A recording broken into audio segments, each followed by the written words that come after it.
So over here, you can see that I am in the calendar view right here, and you can see that I see certain time right here. Even if I were to go around and then let's say, for example, make this smaller or larger, you can see a certain number of hours depending on the setting that is set. So if you want to go ahead and change that out, then you can simply go around onto the tools menu right here and then go around onto settings. So once you go ahead over there, you can go around onto the calendar section and you can see that day and week view option is here.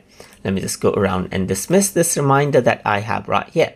So now you can see that I can go around and see that I have the days and week views right here. So right now it's set to show 12 hours a day.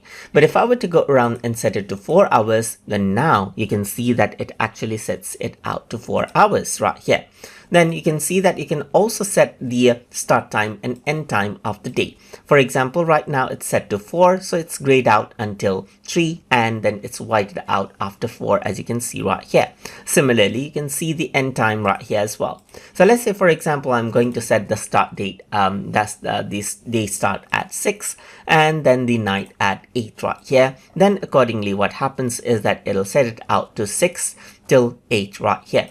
Apart from that, you can also go around over here on to, let's say, 16 hours right here, and it's set to 16 hours just like this, as you can see right here.